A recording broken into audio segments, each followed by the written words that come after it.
You're listening to Tipped Off, where leaders across the service industry share insights on operations, tech, and team success, powered by TipHaus.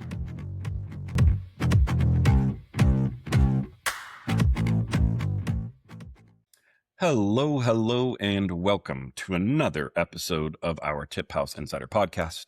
I am very excited to be joined by Chason Hecht today from Retensa, and today we're going to be covering some of the number of items that are plaguing restaurants across the nation. Staffing and retention has always been a challenge in this industry. Very, very thankful to be joined by someone who brings in the data, the facts, and is helping to solve this issue, not just in the hospitality industry, but certainly as a primary focus, so we get a wide-ranging view of it. Chason, thank you very much for joining us today. Absolutely a pleasure. Good to be here, Kirk.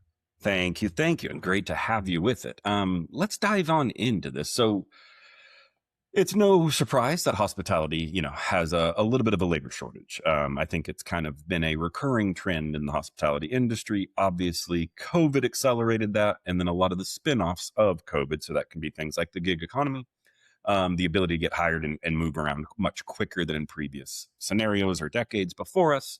From your vantage point, is that the right way to frame it? Is there a labor shortage? Is there difficulty on that front? Or is there something else going on in other causes that we should pay attention to? Yeah, so we cover every industry in 59 countries and 22 languages. And I can tell you certainly that the restaurant industry is not facing what would typically be called a labor shortage. There was briefly in 2021, we saw just the labor pool, the people to choose from. There literally were not enough individuals to fill those positions. That waned. The truth is, in the last 100 years, and probably for the foreseeable dozens, this is a structural issue that happens inside of an organization. The flaw is designing a bucket with holes in it. And that's just not going to hold enough water. It's not built to hold and engage and retain and motivate employees. That makes sense. And I love that. So it almost sounds like if you as a restaurant operator are experiencing a labor shortage, that may be something to look internally rather than, macroeconomics on that. And You mentioned something that just piques my interest just out of pure curiosity. What industry would you say, maybe North America specific? I know you're a global organization, but North American specific, what industry is truly facing a labor shortage and kind of how do you classify? So exacerbatedly is healthcare. Nursing. We're not physically making enough people in this country, in North America, to fill the positions that exist. We are also facing, in many parts of this country, a teacher shortage, right? There are, in pockets of the world, airline pilot shortages and flight attendant shortages. And you know this, Kirk, and your viewers know this because they've been sitting at an airport and they're told that their plane isn't flying anymore because we don't have the staff, the crew to get on board. That's a labor shortage that's compounded by, on top of the sort of local organizational issues that influence it. But the truth is, organizations, restaurants, they hire in the exact same market. Sure. But some don't have these issues. Now, again, healthcare is going to have these issues. And to some degree, we see accounting. There's not enough accountants graduating out of school then are needed to fill those positions. But that is not the case. There are plenty of people out there to hire. What happens actually is that individual organizations or maybe locations, they end up having turnover that they think is the problem. And the attempt is, well, let's solve turnover as a problem by trying to get more people in. Sure. As opposed to the reality that turnover is a symptom. No organization on this planet has a turnover problem. They have morale problems. They have trust problems. They have manager problems. That leads to turnover. And by focusing on that symptom, not the root cause, then there's this throw stuff at a wall and see what sticks kind of approach versus data-driven insights that close the holes, that people get inside of an organization and they see they're valued. They feel they have an opportunity. They feel that they can stay and work and do something interesting, meaningful, or at least profitable for that position in their life. And when organizations get that right, when restaurants get that right, they don't quit. They don't quit at the rates that the industry average, which 40 front of the house typically in America, we're talking about a 41% turnover within the first year, about 43% on casual dining kitchen staff would be leaving, within a year. But many organizations, probably many in your audience right now, I'm sure they're hitting 60, 80, Absolutely. 100% turnover. I was going to say, I've chatted with some national chains recently, and one of them gave me a QSR concept, a household name. I'm not going to name names, but something that everyone listening would hear. And they had 112% turnover. And this was 24 that they calculated. We chatted with them last year, but Yeah. that's absurd, right? Your average tenure is less than a year across the entire organization. So you mentioned something in there that I love, that turnover is not the problem. Turnover is the result, right? Yeah. Let's stop focusing. It's not bring more bodies in to solve this issue. It's address the root cause. And so when, frontline hospitality employees are leaving restaurants or the service industry as a whole, what reasons, from your perspective, you're bringing in a lot of data, you're consulting with a lot of these groups, what reasons are you seeing most often behind the scenes that why is the actual exodus happening from these employees from the specific organizations? Yeah. So two answers here that Hmm. are relevant. One is that the most frequent, the most common would be scheduling flexibility, typically an absence of trust systems that exist that's based in poor manager communication or inconsistent pay. But ultimately, that erodes trust. I don't trust this company. I don't trust these people. I'm out of Sure. here. Those are some of the most significant influencers. However, and this is a really big however, and this is one of the most important things that I can give anyone who's listening on this topic. This is my 25th year, Kirk, of doing this. I've been saying this thing since the first day, which is that not all turnover is created equal. And people who leave your location in your department, in your region, is not why they're leaving another restaurant inside of the same chain. Sure. So differentiation across sites, locations, race, age, gender, tenure, those are very real. Microcultures emerge that exist inside of any organization, inside of any restaurant, and certainly once you have two or more restaurants. This is what's happening, in LA may not be happening, in San Francisco. That said, the themes that do exist that we need to make sure are addressed is this idea that we can't have flexible schedules, or we're going to change schedules on our staff without notice. And those breakdowns are less flexible than they once were. They're less tolerable. And I would add this. This generation is not less loyal. That is a myth. They have as much affinities with their grandparents as they do any other generation before them. Loyalty isn't the problem. It's intolerance for discontent. They have no intolerance for being unhappy or misdirected or lied to. There just isn't the leeway of, look, that's how it is, and this is the job, and that's what it takes. So if we insert into my workplace where I am sacrificing my integrity, or there's questions of trust or truth, I'm out. I love that approach and I love that piece with it. I mean, I very much agree. It's really easy to always blame the following subsequent generation, right? Yeah, I've Yes, heard it right. my entire life, and I'm sure my parents heard it, their parents before them. It's Absolutely. always something, but And they I, weren't always wrong of about course, some of the. of course. So I have made things worse, I'm sure, to some people, but we can't label this, right? Let's have an honest and real conversation that maybe disco wasn't our best. Fine, I'm okay with that. But to say and impose sort of an integrity label, I think we're off base here, and the data doesn't support it. I agree. I like that piece. And I like, you mentioned a couple of things that immediately struck to me as like one of the biggest advantages of the hospitality industry is always flexibility.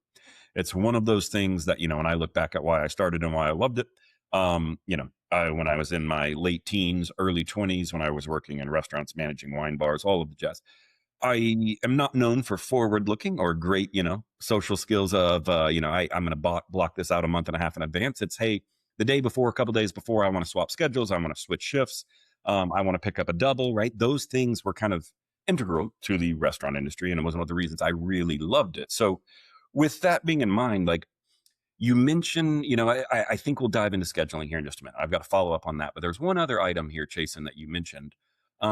kind of the macro versus micro, that what's impacting, it's not just like state by state or region by region, it's within its own org. You're saying, hey, what's affecting an LA restaurant of the same concept in San Francisco, they're not going to be the same. So what's the, correct level of granularity to try to drill into? Are there big macro issues? Should you start with those and then go and drill? Or if a restaurant operator's out there listening and say, hey, so, I really have to go into every one of my 750 locations and try to solve this, at the store level, what would you say to them? How do you kind of propose that? Yeah. So give up the idea that once you have 2 locations or more, that there's going to be a single brush to paint solution. So that's empowering. Like I genuinely believe that part of the frustration, part of the manager and sort of HR post-traumatic stress, that is because we're chasing an expectation or a reality that maybe never did exist and certainly never will.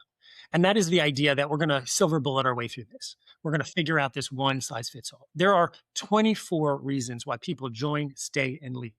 That represents over 95% of all motivational drivers in the workplace. 24, that's it. That covers everything. And the truth is that 20 are really the far most influential. So number one is, let's get the root causes. Let's determine, if I'm an organization that has to get a handle on our workforce churn, why do people join? Let's make sure we know why people join our organization. There are typically themes that are universal across the organization on the join side. Why people stay starts to bifurcate, starts to split. Why people leave, totally microcultured down to the inside of a restaurant. There could be 3 to even 5, we've seen, different populations that have completely different organizational experiences. I can tell you this. I haven't seen a restaurant that doesn't have a different experience of women versus men. Okay. I think that's a fabulous call out on that. And I buy it. I mean, I certainly buy it because it is a different culture experienced within the restaurants for both, on all fronts, good, bad, and indifferent at different times with it. But so run me through, I want to get into the scheduling piece real quick with you, because I think that's a very interesting one. Like, it's one of the biggest operational pressures on restaurants. Restaurants are always, thin margins. We need the exact amount of staff we need on hand, not a person more, and certainly not a person less to sacrifice the experience for the guests. But like, what does schedule instability contribute to turnover? How often is that cited in one of these top 20 instances? How often are you seeing this be maybe the number one cause for people to leave? So it cannot ever be stated anything is number one. It's misleading because of those microcultural differences. But let me say, it is consistently going to be in your top 3 and your top 5 if you're a restaurant in this audience. I just to put the finer point on it. It's not the schedule itself. It's the changes without warning. That instability is manifested, and what happens is people get that frustration. They can't book what they want to, but they can't get the extra hours that when they want to get the extra hours. And they can't offload when they have life circumstances, and then they quit. And what happens is, and we see this with organizations that are typically at the higher end, when you're talking about 80, 90, 112% turnover, as you said, then it becomes a self-fulfilling prophecy. People are quitting because of scheduling. I have to fill in. I have to take a shift. I can't do it. I'm going to quit because of scheduling. And we are on that hamster wheel. This is a critical success factor for organizations, especially restaurants going to scale. And that is, can we get front of the house down to 70, 60, 50%? If we can cross that threshold, and I know that some of your audience is thinking that you're talking about fairy dust. Sure. What? Right. Now I get it. But there are thousands of restaurants. How many restaurants? You have that number better than I, Kirk. Thousands of them, I can tell you, have done it. Okay. No. So it is possible. It is real. There isn't a magic wand, and it doesn't happen on Monday, but it happens with data-driven insights that really capture the root causes, and then you calibrate to that culture. Am I answering your question, Kirk? You are. And I love that I started that question with the same fallacy of a silver bullet, right? What's the number one cause? And I love there isn't one, right? It would be dishonest for you to offer one and let people go and run with that. Right. And it's a great piece to think through it. So from that end, and I love also, we're aiming for 50, 60%. That's our goal. But this is such a worthwhile task because every step, every percentage point you gain on the way to 50, 60 is still a gain, right?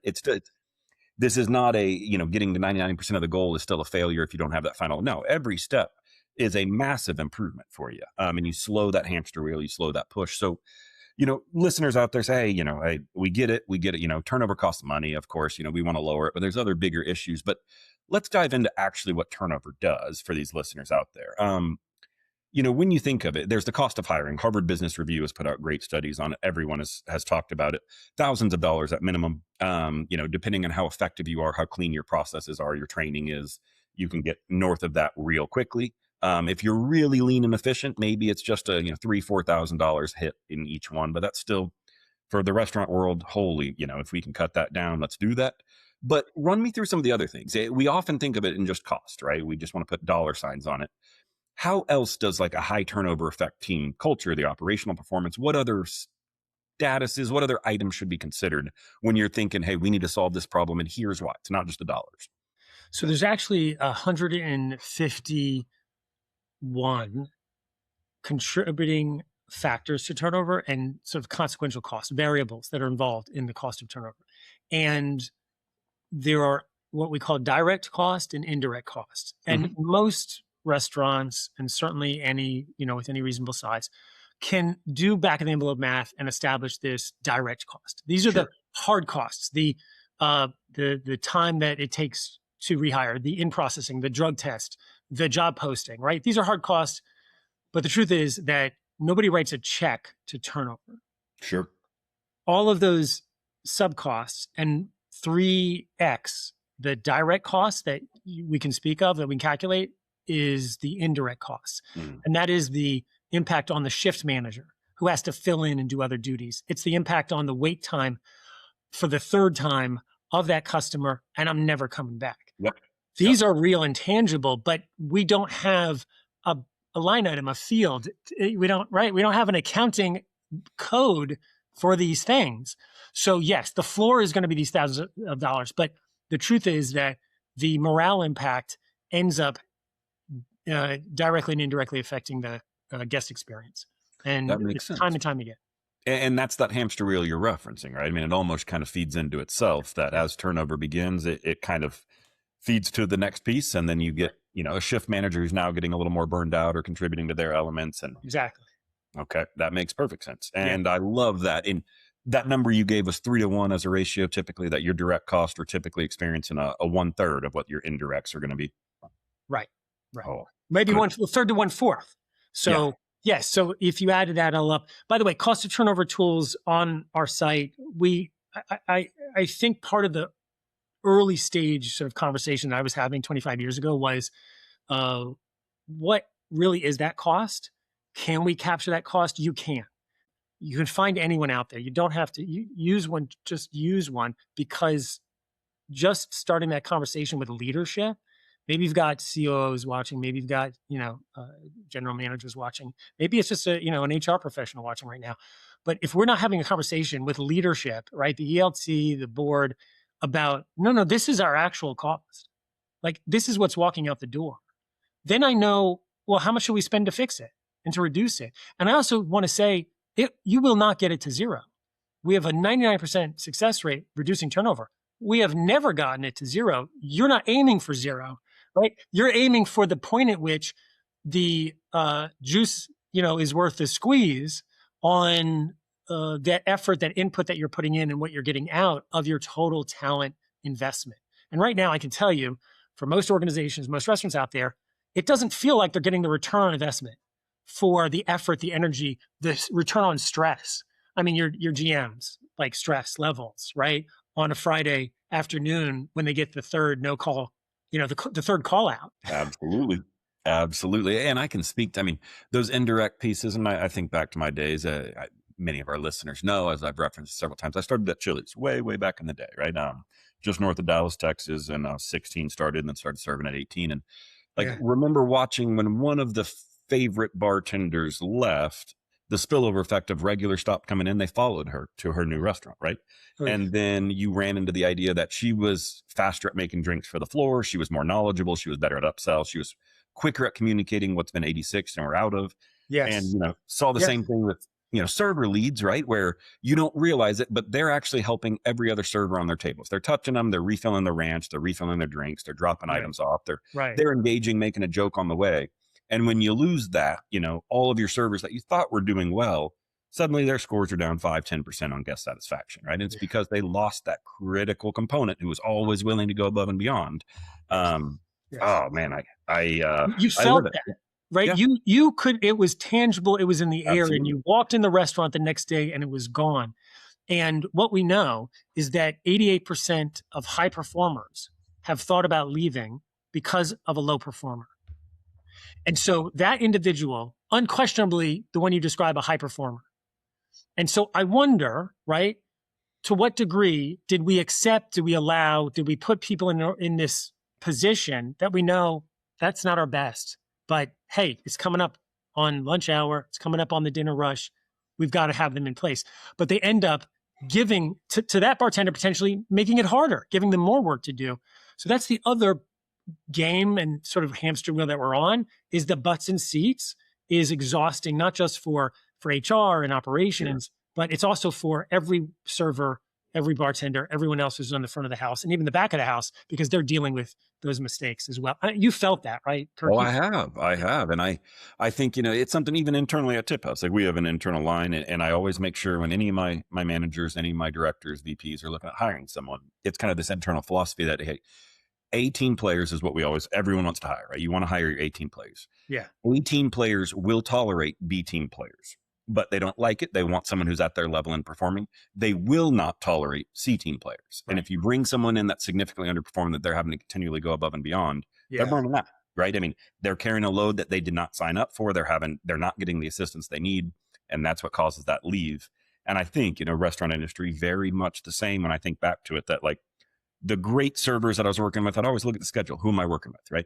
And you shouldn't, because, I was keeping my own tips at that time. At that time, Chili's was not doing pooling. We had a little bit of a tip share at the bar, but I'm keeping my own tips, so I shouldn't care who I'm working with, right? It doesn't matter to me. It doesn't, in fact, impact my income, but it does impact my income. Actually, it's what mood am I bringing in? Is the salsa getting restocked so I have things to refill? Like, are we working as a team, or is everything coming to a grinding halt because we have C team players out on the floor? And I know, even though that they don't actually directly touch my tables, they indirectly touch everything in the restaurant. Right? Yeah, absolutely, 100%. And I am certain that you had experiences where your mood or your attitude or issues or problems were alleviated. The stress was mitigated because you had people that you liked, cared about, trusted around you. This is a phenomena that's very real. It happens at organizations where this kind of super culture emerges, where what we're providing as an organization is greater than what me or you are doing. And Kirk's having a rough moment, having a bad night, something happened. Hey man, I got it. Don't worry about it. I'll take a minute, take a breath. And we can witness and we could see this really magnificent collaboration that exists front of the house, even back of the house, amongst cultures that are able to eliminate distrust and disengagement and disconnectedness. They can convey appreciation and value and meaning. Yes, in this hourly job, that's a grind, that's hot in the summer, that's cold in the winter, that is, right, it's dirty, it's sometimes smelly. Yeah. No, they like that. Yep. Like, that's okay. Yep. That isn't the problem. That is somehow, and for many organizations, the idea that this is inherent and we just have to accept turnover as a cost of doing business. It isn't, it hasn't been. This is a modern phenomena. It wasn't always that somebody just quit because the job was a little harder than they thought it was. I believe it entirely, and you nailed it. I've never experienced the cold winters in Texas, where I was working, but it was always thought it's hot. Right? It's always hot, and our goal, and everyone knows that in the service industry, was head to the walk-in, right? Like, go into the walk-in freezer, go into the walk-in fridge. Right. And take 30 seconds, catch your breath, cool off because you're probably starting to sweat. I'll go touch that table, right? What are you dropping off to him? I'll go do that. You go take 30, 60 seconds. Exactly. right? Exactly. And Right. the inverse of what you've said, though, also perfectly true. There are groups when I'm having an off day that bring me up, and then there are groups that will bring me down, right? If it's going to add stress to my life, I'm going to have to work harder than I normally would to kind of carry that load. Right. And that buries me. But you mentioned something there that I want to dive into that I really love, of like the cost of doing business. And I know plenty of operators out there that turnover is just a line item, right? Hey, it is what it is. There's nothing we can do, right? This is just the nature of the beast, and it's a tough time in the industry. I'm not even going to try to address it or fix it. But what are they tending to like underestimate about this? How are they viewing it? Like when you say it's a cost of doing business, in theory, of course, everything is a cost of doing business, but it doesn't have to be, right? Is that a fair assessment? Is there better ways to go about it? Are there additional true costs to these that they're not taking into consideration outside of what we discussed on the direct, indirect? But like, what would you say to someone who just says, yeah, it is what it is, man? That's the industry we're in. Well, I would invite them to look at their costs in correlation to turnover. So it's one of the things that technology can do today, right? And it's a button on platforms that we provide. It's also out there. And just start to consider, well, if it was just a cost of doing business, if it didn't have ripple effects, then how come my guest experience scores go down when turnover goes up?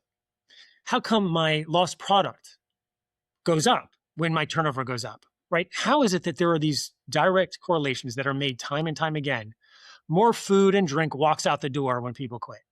Wish it wasn't the case. I wish everybody didn't take something with them when they left, but candidly, some do. And we could call that a recruiting problem. And I would agree, retention starts at recruiting, and frankly, it starts before that. So we talk about lost product, we talk about slip and fall, mistakes, things that are going to affect people's wellness or injury, certainly back of the house. These things are directly correlated with new hires that aren't seasoned and understand the choreography of a workplace. Well, have we looked at those costs over the course of the last 1 to 5 years as it relates to turnover? These things are directly correlated. So the ability to then recognize that, as you said earlier, it's not a finish line that I have to cross. I'm getting residual value every time I reduce turnover at this site. That makes perfect sense. I love that piece to it. And yeah, I mean, I'd borderline say we're in a fun conversation of causation versus correlation, right? Yes, positively correlated. Seems like there may be some causation associated with it as well. Yes, yes. Oh, 100%. Of course, of course. I love it. I love it. Okay, so tell me, one of my goals on this podcast is always to be truly actionable. I love information. I love dialogue, but I also love giving operators something that, hey, take it home today. Go try it out. Doesn't have to be perfect to get started, but you got to get started to get perfect eventually. So restaurant operators, managers, HR, whoever's out there that's listening that wants to improve retention and they just don't know where to begin. They say, hey, man, this sounds great. I'm dying to do this. Point me in a direction. Give me, I almost said, give me one practical item to change. I'm not going to fall into that trap again with you that I know there's not one. Right. Give me, maybe 2 or 3, or where you would start. How do you prep people to reduce turnover? How do they start changing that culture? How do they start paying attention to it? Like, what are some practical real world tips they could start today, this week, this weekend, whatever it may be? Yeah, indisputably, number one, know the cost of turnover. What's it really costing at each restaurant? And then do something interesting. Again, retensa.com, cost of turnover, free, easy, fast. You get insights. Then what you do is you equate that cost of turnover per restaurant in the equivalent number of entrees you serve. Take that calculation. That. Your average customer bill, your average entree price, your average drink. How many drinks do you have to sell to replace one server? By speaking in that language at the local level and then moving that up to the leadership team, you've shifted the conversation around this nebulous, giant sort of black box to, no, we need to sell 1,100 drinks. Are you serious? I have to sell 1,100 beers to pay for Kelly? Yeah, that's real. That's tangible. Shift the concept around what it's costing to what you see inside of your operation. Number one. Number two, get 3 touch points across your life cycle, right? Stop guessing why people join, stay, and leave. At the very least, start with exit interviews. It's the low-hanging fruit. It's the easy win. You can ask people, and it's by text, it's by email. It will inform more than you've ever known before as to why people are quitting. And you start routing those reports, those insights to the GMs, to the assistant managers, to the shift managers, and they can't unsee that. They can't unknow that. It's hard to make choices and actions in real time when you know the last 3 people quit is because of how they received communication from me. Yeah, that's confronting. Those confronting conversations that are revealed from touch points across the life cycle at join, new hire, ideally, some period of at 30, 60, or 90 days, because we typically have early stage turnover. So we don't want to wait 6 months. We don't want to do an engagement survey every 12 or 18 months. You still hear this, right, Kirk? You still know companies do an employee survey every 2 years. Yep. Right? Yeah.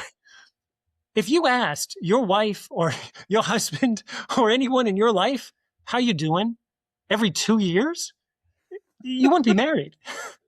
Yeah, that's a divorce waiting to happen right there. Right. It's an absurd idea that is a legacy, vestigial limb of, management philosophies, from the 90s. And we don't have to do that. Technology can allow us to ask people in real time, not 60 questions, not 80 questions. No one has time for that. We're asking 6 questions, 4, 7, 8 questions every 10 days, every 15, every 35 days. We can calibrate to the culture. High, fast-paced organization. Well, maybe we can ask fewer questions more often.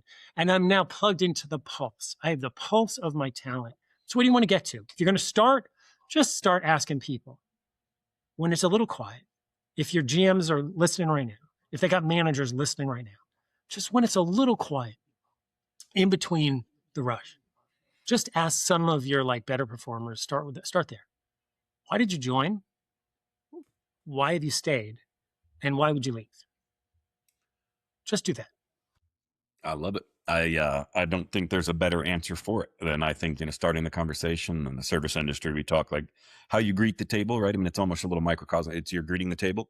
You're having a dialogue with them as soon as the food's dropped off. You're checking back in after they've had, 2 minutes, 3 minutes with the food to see if there's anything they forgot. And then, of course, you've got to land your exit, right? You've got to make sure that they had a great time, drop the check, wish them well on the way, and wish them to come back to you. But, if you break that down, that's how a meal goes over the course of an hour. But that's also how a career can go. Starting at the beginning, getting it right, checking in with them during that process. And then, the uncomfortable piece of exit interviews, but agreed that they're the lowest hanging fruit. People are usually willing to talk because they left for a reason. They're happy to share an idea of what happened and why they're no longer there. And usually they know it. And correct me if I'm wrong, but I think of all the exit interviews I've performed or any time I've chatted or, chatting with employees when I was at any of these groups, I knew why they were leaving, right? When they left, I immediately knew, they were at that breaking point. I saw that coming, right? And so they know as well. And hopefully they're willing to share on that. So, and why did you stay for as long as you did? The workplaces where you hung out longer, you started to touch on earlier, because I think it's as important for us to amplify the strengths, to magnify what's working. I mean, let's say it's going well in Van Nuys, right? But it's underperforming in Inwood, and well, if we've kind of unpacked some of the secret sauce, right?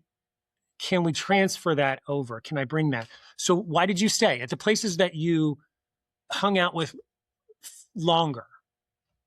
Why was it? That's a great piece. Yeah. I mean, it's always people, or I can point to people or management or processes within it, right? And I completely understand from personal views. I would recall, if I was working with a specific manager one night, that's going to drain me. And if I work with them more shifts than I don't, I'm out, right? That's all it is. It's simple to it.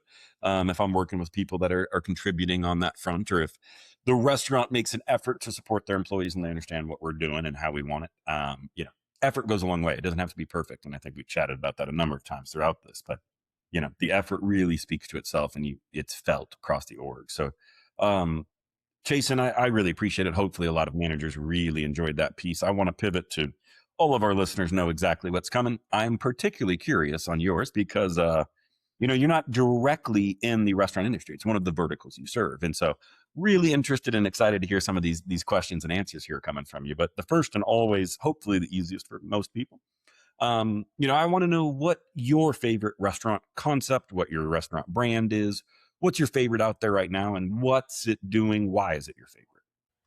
one of the things that we've seen that I appreciated a lot in recent years is movement towards plant-based.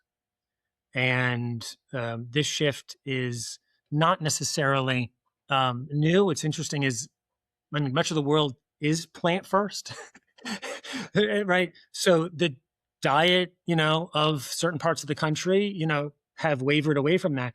And so I very much value what Planta is doing Sure. as an organization. And we saw just a few years ago, Daniel Hum here in New York City, that's where we're located. And Daniel Hum owns 11 Madison Park, I think a couple other restaurants.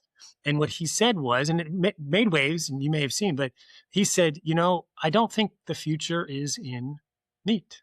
I think we've done that. Where else can we go? We have to go in the water and we have to go on land.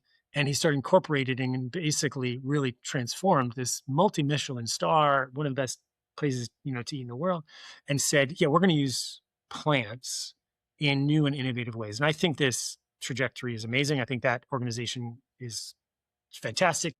Absolutely. No, I agree. And I, a lot of love for, any operators that are kind of diving into that. I know Flower Child's one that's doing great things with the same, and it's got its moment. And I think a lot of people prematurely thought it had already arrived, and they gave it a shot and said, "Oh, it's not there yet. It's not for me, whatever it may be." But it's expanded. It's expanded dramatically, and so it's something worth investigating if you haven't dined out on that or explored that over the last few years with it. So, Jason, next question here, and it's a two-part question always, and I'm going to ask it as a two-part, so that the answers don't necessarily bleed into each other on it. But I want you to think through of what do you think the biggest challenge facing restaurants is today? And then similarly, what if you put on your forward future looking glasses here, what's the biggest challenge going to be facing restaurants 3 or more years from now? And particularly interested on your answer here as a restaurant adjacent, you're working on a specific problem in the restaurant industry. So I want to see if that shapes your answer. Well, I can't help but be shaped, but I would preface it with by data. So if I look at 3 years ago, if you asked what's the biggest challenge facing restaurants, employee issues. Sure. 6 years ago, employee issues, top spot, right? Family Feud board survey says there's no point in roughly the last 40 or 50 years, certainly the modern economy, where employee issues weren't at the top of that list. So the idea that somehow your restaurant is going to, click a button, magic wand into not having employee issues, it just doesn't. It just goes against all data and evidence that we have in front of us. So I think that right now, that the employee issues manifest and they look like, and they can become distractions as other things, as opposed to, fundamentally, we're not hiring the people who want to be here, right? No, just can we find the people who want what we have, what we can offer? We can't offer everything. We're not going to be everything to everyone. That's okay. Lean in to what we give, and then we'll succeed with that population. So I think it's employee issues going backwards. Going forward, I think there's a real complexity around and challenges around how AI is going to be used to change the guest experience. Yeah. And the degree to which certain restaurants might play with, removing human connection entirely. I think the jury is very much out as to what it is that I enjoy about a fine dining experience. And even at times, fast casual, you've got new menu items and the ability for an individual to engage me in a productive, healthy, just organic conversation about trying this version of its, textured, vegetable protein or whatever. Yeah. That wouldn't have happened, right? Because I'm tuned in not to click on your buttons. Yep. I mean, really, all of us are well trained to skip the ad. So, and at some point, is that now that's just intrusive, right? So I think this is a delicate issue and a challenge that, everybody wants to optimize and streamline and reduce costs. And there's a dial and a knob here. Some will figure it out. I'm not jealous, Kirk. I'm telling you, I'm glad I don't have to figure that one out. Yep. Good luck to them for those that do. 100%. And I think that's a recurring trend we see is the AI's role, technology's role as it expands and broadens will be fascinating. But I do love the idea, there's always, employee items around that, always on the top of the board. And I appreciate that mindset with it. So Chason, we're going to come up to time. I'm going to give you a massive thank you for joining and spreading some unbelievable knowledge to the listeners, some great action items that they can take and go home with. Yeah. And I do want to make sure, so for all the listeners, again, this is Chason Hecht, CEO of Retensa. And Chason, if people wanted to find out more about you, would you spell your website? How can they get in touch with you or find more about you? Absolutely. The core website for all things retention and employee motivation is Retensa, RETENSA.com. For any organization who wants free exit interviews to start, let's dip our toe. Let's start the data collection process. You want to go to exitpro.com, EXITPRO.com. And you can start getting a window into your workforce. And that, I can tell you, starts a conversation. When you start getting good data, everybody always wants more data. I can believe it. And I live that firsthand. I mean, you got to get more. Once you start on it, it's addicting, right? You start to solve it. You start to understand it. You start to put a frame around it. So with that, though, thank you all for tuning in today and listening wherever you may be on Apple, Spotify, YouTube, whatever it is. But I really appreciate y'all jumping on with us. Hopefully this was a wonderful episode for you all. I thought it was wonderful for me. So Chason, again, thank you very much from both myself and our future listeners here. Absolute joy. Thank you, Kirk. Thank you. Thanks for listening to Tipped Off, the podcast for the service industry. For more tools and insights, visit TipHaus.com.